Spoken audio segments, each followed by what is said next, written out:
The text came through at 6:42 a.m. My father's words were blunt. Don't come to the family reunion. We're cutting ties. No explanation, no hesitation, just final. I stared at the screen for a long time before typing back a single word. Understood. I didn't argue. I didn't beg. I didn't even ask why. Instead, I logged into my account and pulled my name from the $2.5 million loan. 36 hours later, my phone lit up with 78 missed calls and one voicemail from their frantic accountant.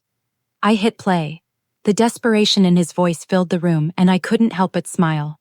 Family was supposed to mean safety, protection. That's what I used to believe. My father built his empire from nothing but ego and grit. My mother stood beside him, polished and distant, while my sister and I were trained to revolve around their precious son. I was the dependable one, the one who signed the papers, cleaned up the messes, and kept the cracks from breaking everything apart. When the business nearly collapsed 2 years ago, I didn't hesitate. I signed onto a massive loan, gambling my future to save theirs. They praised me, called me their rock, said I was the reason we'd make it through. I believed them. I thought loyalty meant something. But to them, loyalty was just leverage. It started small. Quiet whispers when I walked into a room, my sister avoiding my eyes during meetings, then the sudden choice to plan a reunion without me, and finally, that text, short, brutal, final, erasing me after everything I had sacrificed. That was the moment I understood. I wasn't really family. I was just collateral. I didn't yell. I didn't break down. Instead, my mind went straight to the loan, $2.5 million. My name tied to theirs, their empire resting on my credit, my future, my silence. They thought I was trapped, but they forgot one thing. My signature was something I could take back. Key, and without it, the weight would crush them alone. The plan was simple. Step 1, lawyer. I called mine before breakfast and asked a single question. Can I pull my name off the family loan? He paused, then finally said, yes. Step 2, paperwork. I combed through every clause, every form, with the precision of a surgeon. Step 3, timing. I filed late on a Friday, right before the banks shut their doors, leaving the weekend to stew. Monday would bring the storm. By Saturday night, their accountant spotted the hole.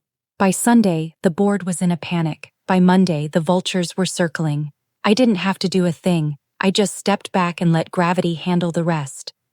The calls poured in, but I ignored them. My father's voice filled voicemail after voicemail, frantic and breaking. Pick up, we can fix this.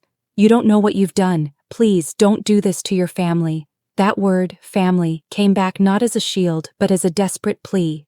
On the 79th call, I finally answered. His voice cracked. You've doomed us. My reply was calm. No, Dad, I just stopped letting you use me as insurance. There was silence, then rage, then begging. I listened, letting every word sharpen the blade. Finally, I ended the call with the same word I'd started with. Understood. Then I hung up. They cut me off. I simply took them at their word. Within a week, the empire my father had built began to rot from the inside. Banks demanded payments. Partners pulled away. My sister scrambled to patch the cracks. But without me, everything fell apart. And for the first time in my life, I felt free. No more contracts chaining me to their chaos. No more loyalty twisted into chains. They wanted me gone, so I gave them exactly that.